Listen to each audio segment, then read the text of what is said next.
Good morning, traders. This is Brad Matheny. Today is the 15th of March, and we are about to enter a very interesting and volatile period. This is the SPY weekly chart. You can see here where we're at. The MENT rotational modeling system went long back over in this area. After this rally phase, went back to short 50% cash. After this rollover to the downside on February 24th, which is this week right here. I've drawn these boxes representing this pullback range, where you can see I've drawn the exact same box here representing this same range and time cycle. We are outside of that cycle phase. As I've been predicting for months, I fully expect the SPY to rally up to 425 to 435, potentially completing this wave one cycle here, which would lead to a wave two pullback and eventually a wave three rally phase. We have a lot of interesting components going on. Number one, liquidity. The Fed right now is adding a bunch of liquidity, may continue to attempt to hold or raise rates a quarter of a percentage point, trying to continue to battle inflation while supporting banks. We may see a number of other banks potentially collapse over the coming weeks, but the Fed has already put in place mechanisms to support the markets. But what is interesting, ladies and gentlemen, is how this is going to reflect related to capital shift. And this is something that I need you to understand, that when the Fed backstops U.S. banking, they're essentially backstopping global banking for the most part. The Fed acts as a lender of last resort.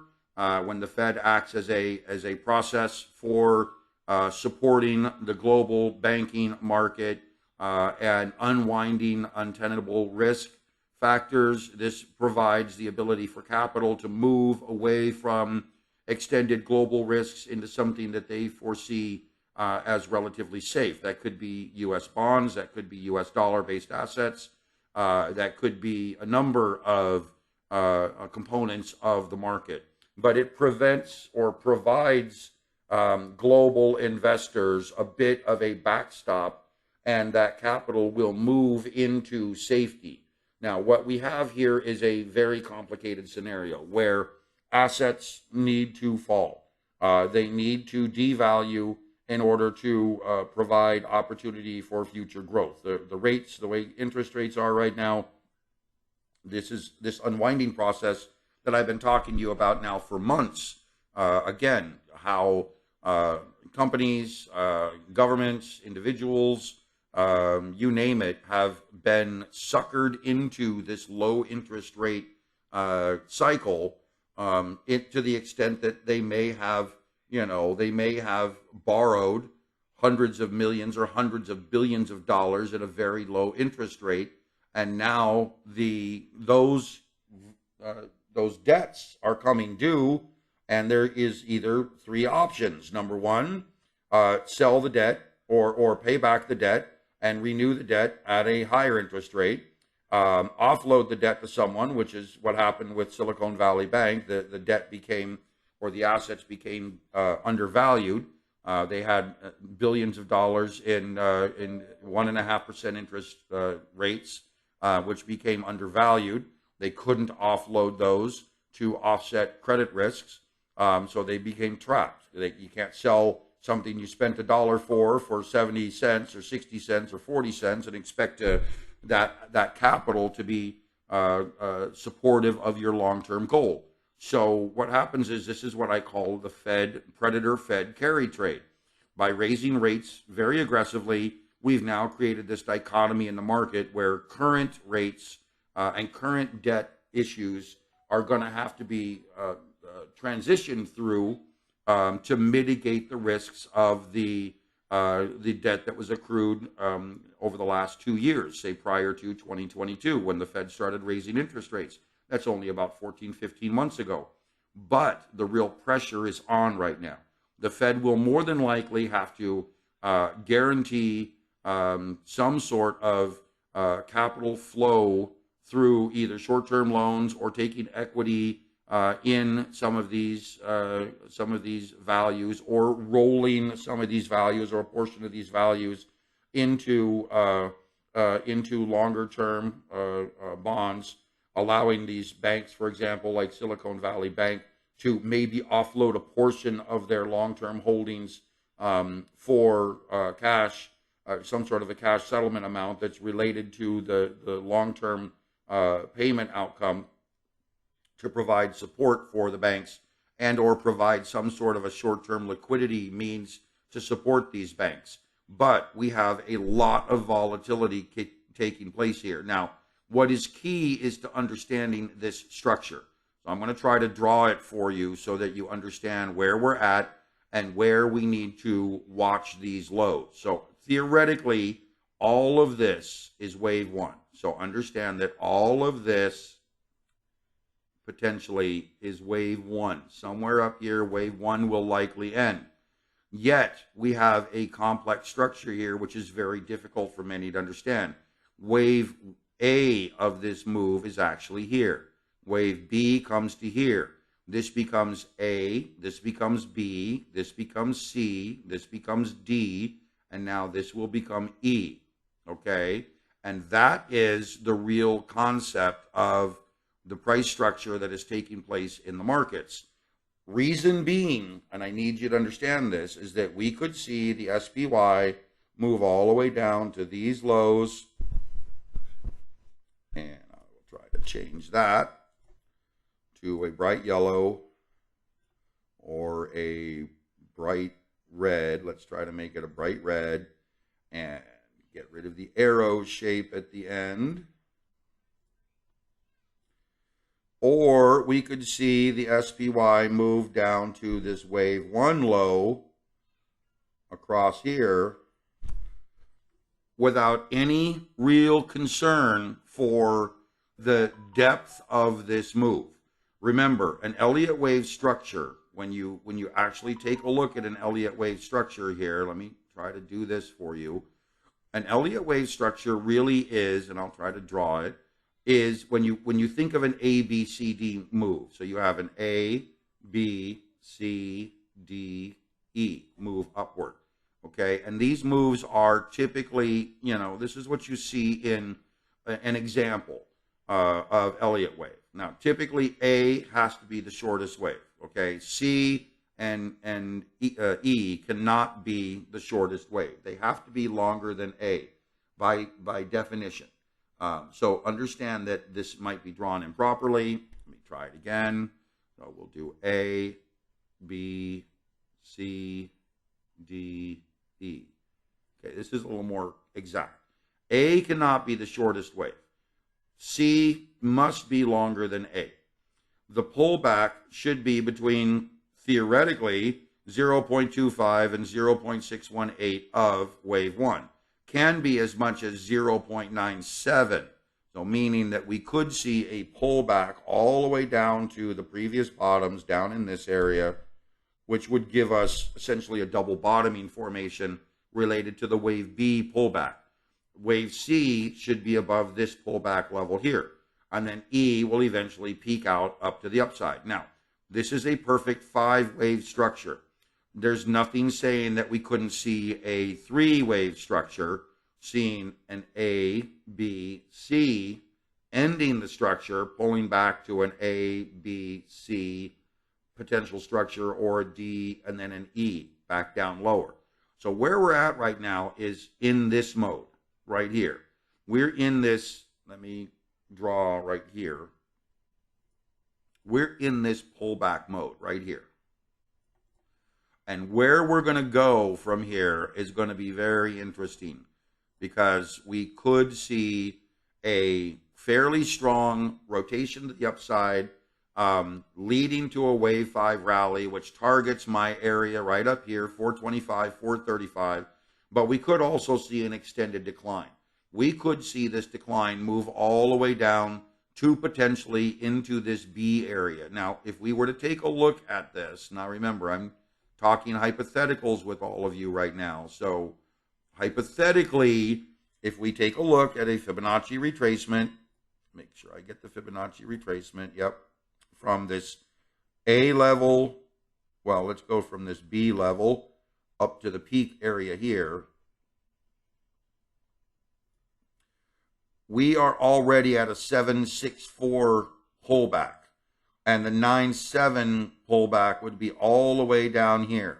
So it's we've passed the 5.0 or 0.50, we passed the 618, and we're down at a 764 pullback. So this, ladies and gentlemen, is a very solid support level for the SPY. It aligns back over here to this rotation area. I believe we could see a very strong bottom. Now, we will likely see volatility. Let me come in here to the daily and try to pinpoint some of this volatility for you. So as you can see, the SPY is about to open, 3 more minutes. It's going to open near 385. This is a topping pattern. It's going to end up back in this area near this blue line, 385, 386, a little lower. Yep, down in this area, 385.45. So this is going to be likely the topping pattern. The top that is identified with the SPY cycle patterns is likely already set up at this bar. This is a resistance area. It's kind of a double top across these areas here. What we're likely to see here, if you take a look at it, is some sort of a pullback. Let me come over here. Some sort of a pullback down into this area, finding support. And then, like I mentioned, some sort of a breakaway, pullback, breakaway, pullback, breakaway, leading up to that 425, 435 area. And this is where we're going to be seeing this rotation, this double bottoming formation. Now, I need you to be very aware of what's happening here. So this is, try to draw it across here. This is these candles right under here. See if I can get the candles back on top. There we go. This is a 3 river morning star formation. Okay, it is an almost perfect 3 river morning star formation, which means we have some support, and I'll try to modify this, down in this area. So we have support down here in this area, which will likely come into play over the next couple of weeks as we try to find support. Now, where we're at with the topping formation is very unique. And again, keep in mind that capital is shifting. What is happening right now is that capital is moving away from risks. Okay, this banking crisis in the U.S. has created a new structure, which is risk off.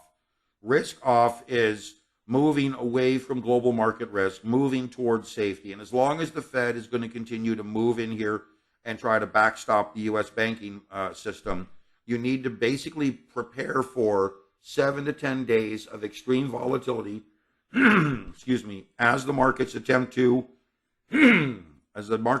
settle into what is going to happen before we start to see this real appreciation phase. So this means we could see this move, as I've drawn, all the way out into, I'll draw this back down here, all the way out into middle end of February. So, or April. Be aware that we have another 30, maybe 40 days of potential trending to the upside. And I want you to be aware that focusing on this is gold to the SPY. Now the market's just open. Let's come back over here.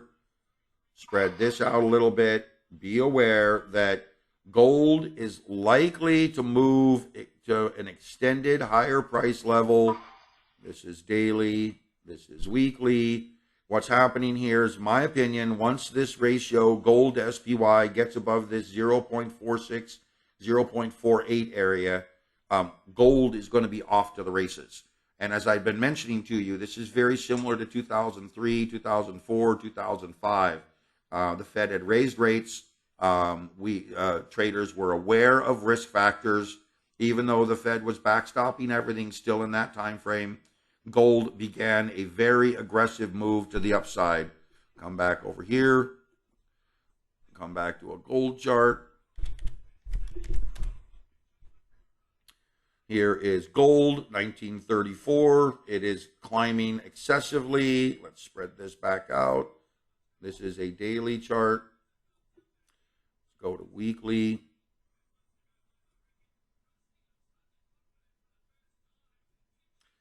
And here we go. So here's my pullback that I expected. I expected it down in this range to be complete. We got just below this area at 618. We started to rally back upward, and my upside target for gold right now is 2141 roughly. So pay attention. The capital shift is taking place. Now I want you to understand that this is very similar to 2003, 4, and 5. So let's go back to 2003, 4, and 5 on this weekly chart. And pay attention. So this is where we're at with 2003, 4, and 5. Let me carry forward over here. So here we are. Here's the 2002 pullback. Here's the rally phase. Here's the sideways flagging formation. Then we get into this rotation here near these peaks. We rally out of it. We stall out. We pull back a bit in 2004. Then we rally back out of it in 5, pull back a bit. Now, these pullbacks can be dangerous, but I want you to understand when we mark this area here, vertical line, and this is about where I think we are right now, right in this phase, right in this early phase, possibly right in here. Pull back, rallying upward. Okay, so when we mark that area and drag it over, what I want you to be aware of is that the real upward context of gold is incredible. It really is just incredible. So you have this upward context. If my theory is correct, my understanding of the markets, you have all of this to contend with, which is a massive, roughly 700% move. Well, 400% move, roughly, from where we're at right now. So that would put gold up above 8,500 or higher. And I need you to be aware that silver will do the same thing. Silver will follow gold this time all the way up. So if my theory is correct and we're moving into this long-term cycle, I believe this cycle is not going to take this timeline. So 3, 4, 5, 6, 7, 8, 9, 10, 11, roughly. So that's 7 years. I think the entire thing is going to be done in about 5, 5.5, maybe 6 years. So where we're at over here, we have this broadening formation, this flagging formation, and like I said, the next phase, if I can get this to work, is going to be a rally phase, very similar, up to 2200, up to 45, 35, 4500, and up again, all the way up to likely 8500 or higher. So be aware that this is a cycle phase that will result in a new bullish wave for the U.S. and global markets, okay? What you need to be aware of is, in my opinion, this move in the SPY is going to resolve to the upside, okay? Let's go back, take a look at the SPY. Actually, let's come back over here. Take a look at the SPY.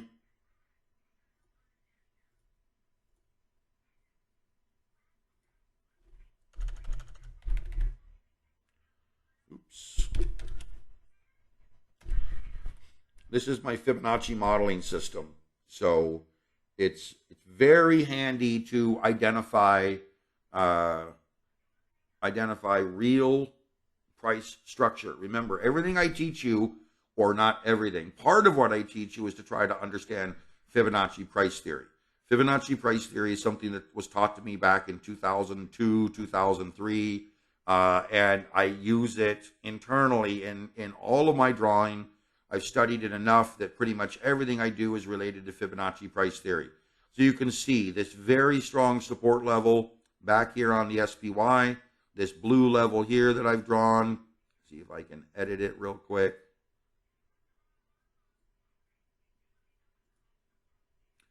I'll make it a green color.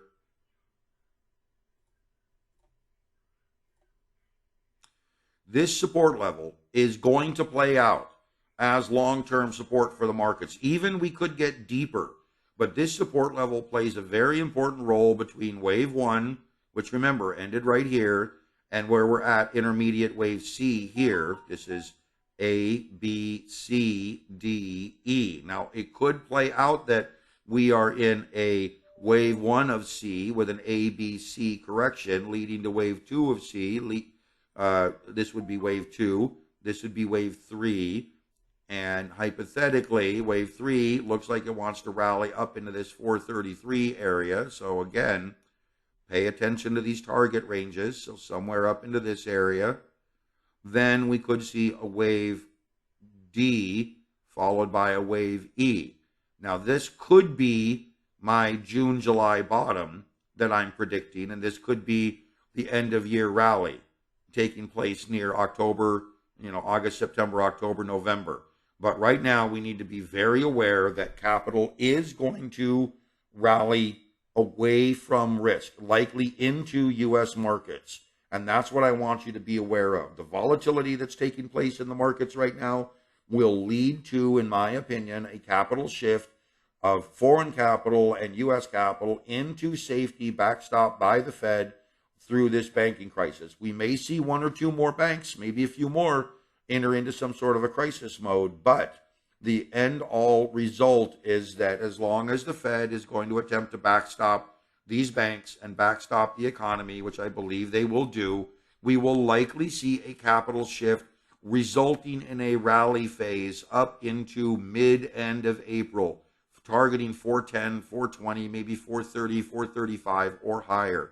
Then we will establish wave D correction. So we have an A, B, and then we have essentially an A, B, C, D, E, possibly, wave C. Then we have a wave D, then we have a wave E. At that point, we will see a pullback, probably in the first quarter, second quarter of 2024, leading to an extended rally, which would be a wave C rally, the next big phase rally, which would likely come in 2024, probably sometime after June or July 2024, maybe sooner.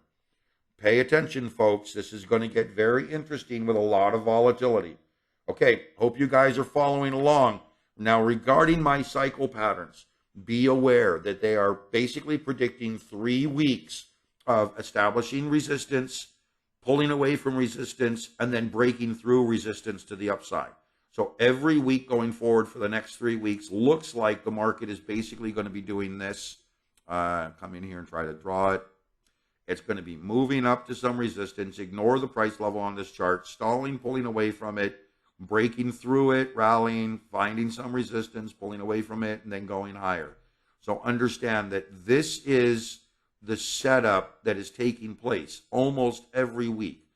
Every week, we should be establishing some resistance area, pulling away from it, and then breaking through it.